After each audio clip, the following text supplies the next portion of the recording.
Mali kunnafoni jabaranin filɛbagaw an bɛ foli ni tanuni ko di aw kelen bɛɛ lajɛlen ma aw fɛn fɛn ɲɛ b'an na ni wagati in na Mali kɔnɔ fo ka taa se Mali kɔkan ma an b'aw fo dante foli mun na ka fɔ ko nin ye ɲɛfɔli kɛnɛ ni o conseil des ministres ye sa ladala ɲɔgɔn ye mun ni o bɛ k'an ka jamana kɔnɔ yan dɔgɔkun o dɔgɔkun nin ye o kɛnɛ sigilen aw ye yaasa ka se ka faamuyali ko o bonya cogo min na jamana kunkan ko kibaruyaw la anw ka wulikajɔ kɔni bɛnnen don o ma.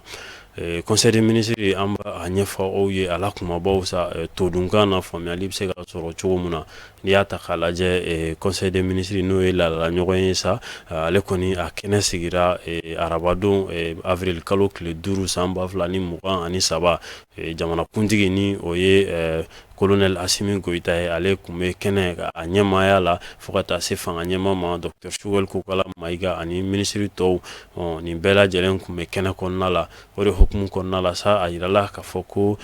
conseil des ministres kɔni ni ale kɛnɛ bɛ sigi kuma o kuma ministre bɛɛ lajɛlen o kɔni olu bɛ kɛ kɛnɛ kan fo ka a danbɔ ni gɛlɛya ni minnu taara ci la walima ni minnu sen bɛ kɛrɛkɛ la walasa n'i ye tali kɛ n'i y'a jateminɛ minisiriso mun ni o ye ministère des affaires étrangères ye sa ni o ye minisiriso ye mun ka ca ɲɛsin don an ka jamana ni jamana wɛrɛ cɛ koɲɛ ɲɛnabɔ minisiriso o kɔni na sa projet de texte kɔni o jateminɛra ka sɔn kɛ o ma sɔn kɛra o ma sa mun bɛ tali kɛ accord la sa accord de prêt ni o ye juru ye sa juru mun ni a musaka bɛna don an ka jamana gouvernement la ni a signera Lomekaw fɛ yen nɔ mars kalo tile 30 san 2023 an ka jamana gouvernement ni banque belebele sa ni o ye banque ouest africaine de développement ni ɲɔgɔn cɛ walasa ka se ka dɛmɛ ani dɛmɛ ta ka an ka jamana énergie ni o ye kuranso kuranko koɲɛ ɲɛnabɔ cakɛda ye ka se ka olu dɛmɛ u ka baara la cogo min na baara bɛ se ka ɲɛ u bolo o de hukumu kɔnɔna la sa juru misɛnnin minnu bɛ yen nɔ ni a bɛ énergie la sa ni maaw bɛ n'a bɛ fɔ maaw ma sa ko fournisseur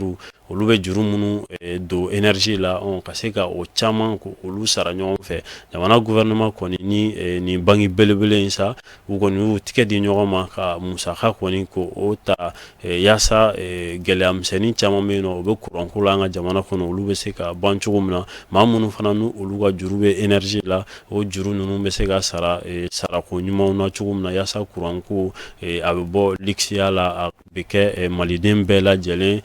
ka fɛn ye bɛɛ lajɛlen bɛ se ka i ɲiyɔrɔ sɔrɔ a la cogo min na o de hukumu kɔnɔna la sa ni accord mun ni a signera Mali gouvernement ni banque ouest africaine de développement ni ɲɔgɔn cɛ wari kasabi mun ni a bɛna don an ka gouvernement la sa o bɛ t'i jɔ fo CFA wari miliyari 45 la CFA wari miliyari 45 o de bɛna ta sa k'a di énergie gɛlɛya misɛnnin minnu ni o bɛ maaw kan gɛlɛya misɛnnin minnu ni o bɛ énergie kan ka se ka gɛlɛya ninnu ko o ban cogo min na lafiya o bɛ se ka sabati cogo min na a fɔ fɛn min ma ko développement économique et social maaw ka tagaɲɛ musakaw sɔrɔli olu bɛ se ka ɲɛ cogo min na baara misɛnnin caman bɛ yen nɔ minnu tɛ taa courant kɔ olu bɛ se ka ɲɛ cogo min na maaw bolo nɔgɔya bɛ se ka sabati cogo min na an bɛ dugawu kɛ Ala ka a ɲɛ o kɔfɛ sa a bɛ fɔ fɛn min ma ko mesure individuelle ni o ye maaw k'olu sugandi sa k'u ta k'u bila jamana cakɛda belebelew la sa o ye nomination ye conseil des ministres kɔni maa caman kɔni nomera minisiriso la sa mun ni o bɛ tali kɛ ministère de l'enseignement supérieur et de la recherche scientifique la o maaw kɔni nomena yen nɔ o kɔfɛ sa ministère du développement ministère de la santé et du développement social ni o ye kɛnɛya minisiriso ye maa dɔw fana olu nomera yen o kɔfɛ sa ministère de l'environnement et de l'assainissement o fana kɔnɔna la sa o maa fana nomera yen nɔ directrice générale des eaux et forêts ale nomera ni ale madame Kanute Fatumata Kone ingénieur des eaux et forêts maaw kɔni nomera sa an bɛ dugawu kɛ fɛn fɛn kɔni ye ca belebele ninnu sɔrɔ sa an bɛ dugawu kɛ Ala ka baara ka a ɲɛ u bolo o kɔfɛ sa laseli kɔni kɛra mun ni a dara conseil des ministres kulo kan o bɛ tali kɛ ministre la sa ni o ye ministère de l'industrie et du commerce ye yen kɔni sa laseli kɔni kɛra ka kuma da ministre tɔw kulo kan kuma mun ni o bɛ tali kɛ gafe belebele la sa fɔ gafe min ma ko document du programme de restructuration et de mise à niveau des entreprises ni o ye gafe sa mun ni a bɛ entreprise belebele mun ni o ye usine baw ye ka se ka olu ka baaraw ko o ɲa olu bolo cogo min na ni gafe kofɔlen bɛ tali kɛ o la a kɔni yirala k'a fɔ sa ko o mun ni a gafe belebele ni a bɛ tali kɛ an ka jamana gouvernement ni commission de l'union économique et monétaire ouest africaine ni o ye union économique et monétaire ouest africaine ni o ye an ka jamana ni jɛkulubaw ye sa minnu y'u tigɛ di ɲɔgɔn ma yaasa gɛlɛyamisɛnnin caman bɛ yen nɔ ni o bɛ sɔrɔ entreprise industrielle ni o ye usine belebelew ye ka se ka gɛlɛyamisɛnnin ninnu k'olu caman k'u ban cogo min na minisiriso kɔni y'a yira k'a fɔ minisiri tɔw ye sa k'a fɔ ko caman kɔni kɛra nin baara kofɔlen ninnu na sa baara minnu ni a kalifaru u la caman kɛra la usine caman bɛ yen nɔ minnu dɛmɛra u ka usine olu baarali la usine fo ka daminɛ hakili jagabɔw la sa usine yɛrɛ kunkankow kan fo ka taa se dɛmɛ ani dɛmɛ ma formation ta fanfɛla la ni o ye ka dɔ fara kalan hokumu kan kalan kan cogo min na mun ni usines bɛ se ka taga ɲɛ ko o sɔrɔ cogo min na o de la sa i b'a ye k'a fɔ programme belebele in sa ni o ye ka dɛmɛ ni dɛmɛ ta ka entreprise ba ninnu kɔni sɛgɛrɛ a wuli ka jɔ a bonyara kosɛbɛ dɛmɛ kɛra entreprise caman ye Bamakɔ Kayi Kulukoro fo ka taa se Sikaso ma entrepreneur caman bɛ yen nɔ minnu ni usines b'u bolo ni olu ye nin dɛmɛ kofɔlen ka a sɔrɔ hakili jagabɔ dɛmɛw b'a la fo ka taa se dɛmɛ masa mun ni o bɛ tali kɛ jamana yɛrɛ maaw bɛ se ka taa baara la cogo min na usines kɔnɔna la fo ka taa se usines yɛrɛ ka labɛnw ma ka taa se usines mana sigi yɔrɔ minnu na gɛlɛya mun ni o bɛ se ka sigidaw sɔrɔ ka taa se olu bɛɛ lajɛlen dɛmɛliko ma ka taa se olu bɛɛ lajɛlen labɛnniko ma sa gɛlɛya kana na usines kɛrɛfɛmɔgɔw usines minnu n'u bɛ an ka jamana kɔnɔ na maa minnu sigilen don u dafɛlaw la gɛlɛyaw kana na olu sɔrɔ cogo min na nin bɛɛ lajɛlen na sa yaasa ka se ka usine ko k'a tɔ yakubaya an ka jamana kɔnɔ ni programme kofɔlen a kɔni ka wuli ka jɔ o bɛnnen don o ma minisiriso mun ni o ye ministère de l'industrie et du commerce ale kɔni y'a yira k'a fɔ ko wuli ka jɔ bɛɛ lajɛlen bɛ sen na yaasa ka se ka ni dɛmɛ in ka se ka a ɲɛsin usine belebelew ma sa yaasa ni gɛlɛya caman bɛ yen ni dugudenw b'u sɔrɔ usines fana nɔfɛ olu na se ka dɔgɔ cogo min na ni gouvernement kɔni ale de bɛna ni musaka ninnu caman bɔ fo ka taa se usine tigiw yɛrɛ ma sa ka taa se partenaire wɛrɛw ma an bɛ dugawu kɛ ala ka a ɲa o kɔfɛ sa laseli wɛrɛ kɛra mun ni o bɛ tali kɛ ministère de l'enseignement supérieur et de la recherche scientifique an ka sanfɛ kalanso minisiri kɔni ye a da minisiri tɔw tulo kan k'a fɔ ko gɛlɛya dɔw kɔni olu sɔrɔla ni o bɛ tali kɛ tɔgɔ sɛbɛnko la sanfɛ kalanso dɔ la ni o ye sanfɛ kalanso a kɔni yirala k'a fɔ ko sanfɛ kalanso ninnu bɛɛ lajɛlen yaasa i ka don sanfɛ kalanso kɔni kɔnɔna la sira dɔw kɔni bɛ i bɛ tɛmɛ olu fɛ wajibi walasa ka se ka i tɔgɔw ko olu sɛbɛn ka kalan ko o daminɛ i bɛ tɛmɛ sira caman fɛ sira minnu ni olu kofɔlen don o sira dɔw bɛ tali kɛ tɔgɔ sɛbɛn wariw sarali la mun bɛ taa jamana yɛrɛ wagandi kɔnɔna la o dɔw bɛ tali kɛ kɔnkuru la sa ni o ye ɲɔgɔn dan ye fo ka taa se wari saraw ma sa jamana yɛrɛ kunkankow la o de hukumu kɔnɔna la i b'a ye k'a fɔ an ka kalanso mun bɛ yen nɔ ni o ye faculté des lettres des langues et des sciences du langage ye ni o bɛ Badulabugu kulu sanfɛ yen kɔni sa a yirala k'a fɔ ko yen kalanso in na gɛlɛya misɛnnin dɔw kɔni sɔrɔla tɔgɔ sɛbɛnko ta fanfɛla la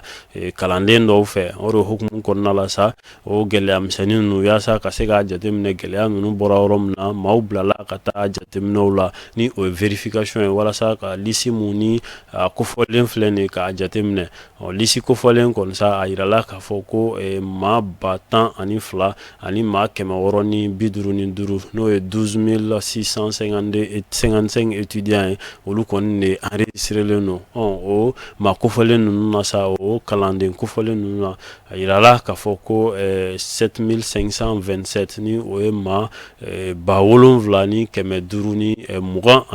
27 ye sa olu kɔni de ka dossiers bɛ yen nɔ ni o bɛ ye olu kɔni bɛ service de la scolarité la o de la sa i b'a ye k'a fɔ étudiant ni o ye kalanden 5,000 ani 128 ye sa olu kɔni ni olu tɔgɔw kɔni inscriren don liste la nka olu ka musakaw ni a bɛ fɔ a ma ko frais d'inscription musaka mun ni o bɛ sara walasa i tɔgɔ ka sɛbɛn o musaka ninnu olu kɔni tɛ yen nɔ olu ma musaka ninnu ko o di o musaka kofɔlen sa o dɔ bɛ tali kɛ hali kalanden minnu ni maa minnu ni u bɛ ca la u bɛ fɛ ka dɔ fara u ka kalan kan ni a bɛ fɔ a ma ko professionnel fo ka taa se candidat libre ma olu fana bɛ musaka mun sara sa u bɛ t'i jɔ sefa wari 50,000 na san kɔnɔna la tɔgɔ sɛbɛn wagati o de la sa i b'a ye k'a fɔ olu caman bɛ yen nɔ minnu ni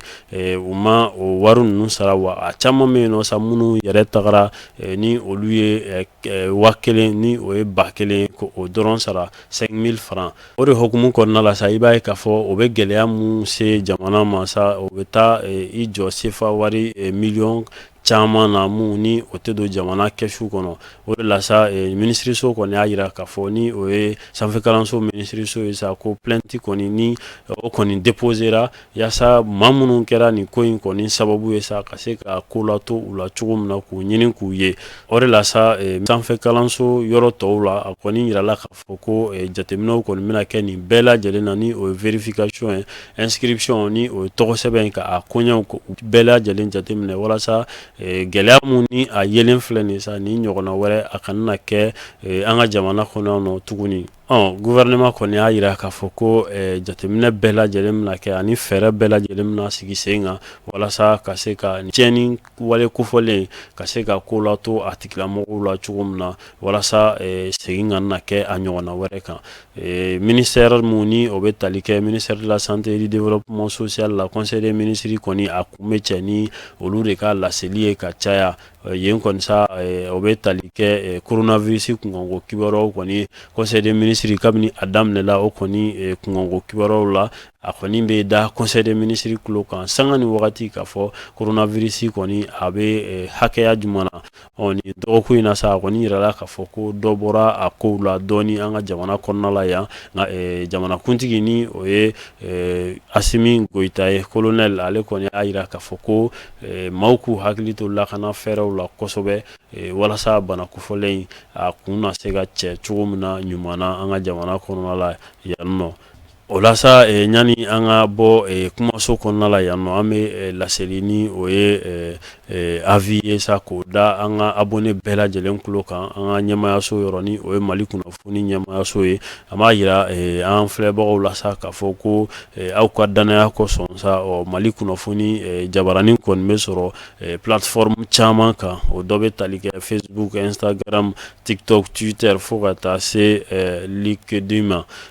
nin bɛɛ lajɛlen na sa aw de ka danaya kosɔn n'i ye a ta k'a lajɛ YouTube kɔni kan sa an ka abonné ni maa minnu sɔgɔlen don a la sanga ni wagati o bɛ t'i jɔ fo maa 400 ani kɔ la o la sa Mali kunnafoni jabarani ɲɛmayaso kɔni ko k'a b'a foli ni tanuni ko o da an filɛbaga bɛɛ lajɛlen